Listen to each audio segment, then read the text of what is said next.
There's no joy without pain. There's no sunshine without rain. You need up and down. This is how the world works. As a man, you must build yourself. And I agree that society puts huge pressure on men, and it's time for men to perform. As a man, you either perform or you don't. There's no safety net. The men who say, I can't feel like it, cannot compete with the men who do not say that. And it is player versus player. The man who goes to the gym every single day, regardless of how he feels, will always beat the man who goes to the gym when he feels like going to the gym. And it's player versus player. A good man controls himself. I have absolute self-control. Emotional control is absolutely and utterly important as a man. You need to understand as a man, there are certain principles under which you act regardless of how you feel. Bam. I can wake up in a terrible mood. Yes. I can wake up sad. I can ache. I can have a busy day, stressed, etc. I will complete the same tasks as if I woke up in a fantastic mood. I'll do the same things because how I feel has no bearing on the things I'm going to do in my day because I have duty to myself. There is no light without dark. You will not appreciate your six-pack unless you didn't have one and you had to earn it.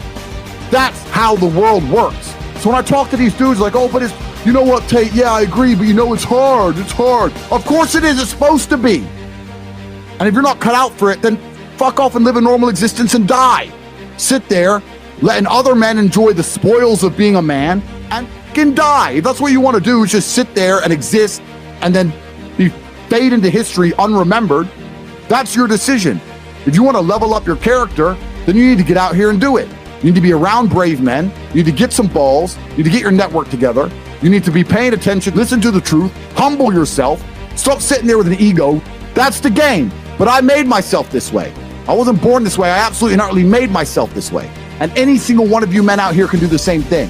I was always looking for, I wouldn't say happiness or contentment, but I was always looking to try and break out of the 9 to 5, just the normal monotony of day-to-day life. I think that men have a very unique life path, and it's very difficult to try and achieve status as a man. It's not easy to stand out from the crowd. And even what women expect of an important man, you need to be smart, charismatic, intelligent, strong, have a nice car, nice apartment, good network, good friends.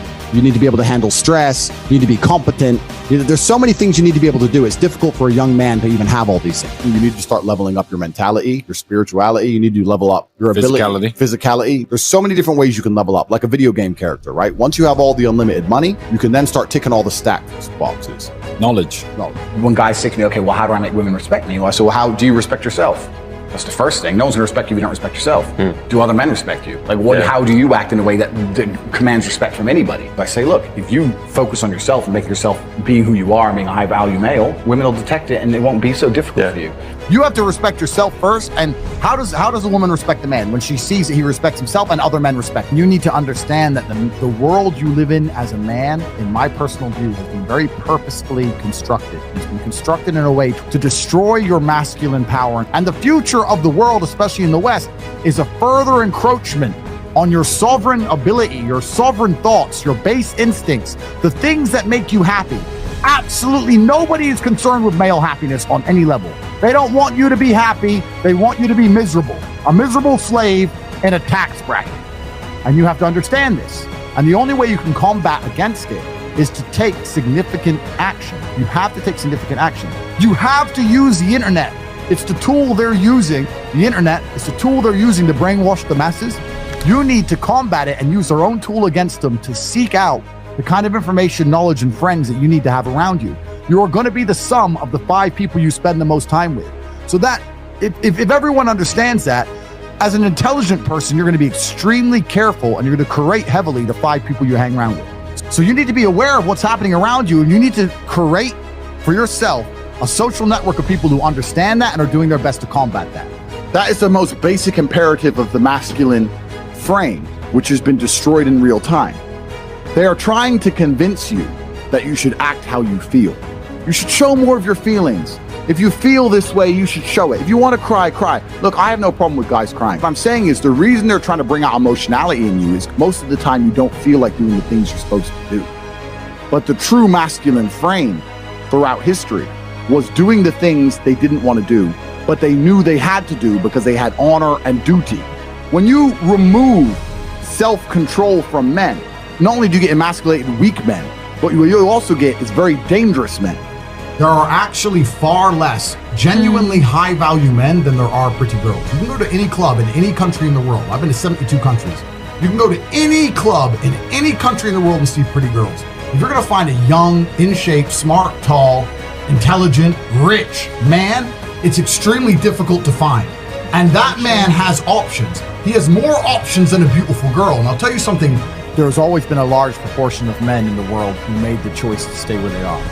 And life for them wasn't that bad. But as we reach the future and as time goes on, you're going to notice now that the people who don't chase having a masculine network, if they're not going to be excellent upon themselves and they're not going to be plugged into a serious circle of achievers, their life's going to become terrible. You could just be a normal dude and your life really wasn't that bad. But now we live in a situation where you just can't just be a normal dude anymore. Being a normal dude is no longer an option. So as a man, you have to be doing something to try and improve your status. There's lots of different ways to do it, right? But if you're a man with truly no status in society, now it's hard. Yeah. It's really hard. So you have to understand that as a man, you got to gear your life in a certain way. One of the easiest ways to get status is who you know, right? A lot of it's networking, and if you know the right people, you can get some status, at least off of them, to some degree. Every single man on earth with enough work can become one. That's the counter side, right? So there is hope at the end of the tunnel, but you got to get up and do it. You know what I truly think a high value man is? Okay, it's a few things, right? So there's the obvious evolutionary triggers. The easiest way to be a high value man is a man who's capable of violence. If you look at it from a biological trigger, it doesn't matter if he's got muscles or he's big or he's tall or whatever. Women understand from a biological perspective, they like a man who can fight. Yeah.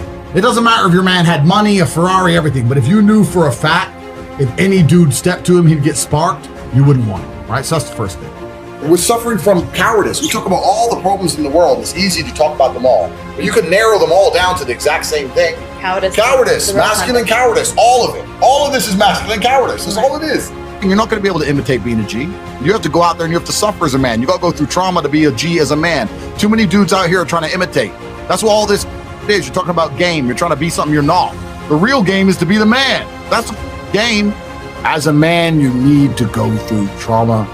You need to go through difficult periods. You need to go through things which are extremely uncomfortable to become any kind of man of value. Every single woman on this panel, if you were to ask her to describe the kind of man she wants, she would describe a man who she thinks makes her feel safe, who is dominating, who is smart, who is charismatic, who is interesting, etc. You cannot be all of those things by accident. Any man who grows up with a very, very easy life, who never goes through anything, who's born with a silver spoon in his mouth, is the exact kind of punk which these women don't want to touch, right?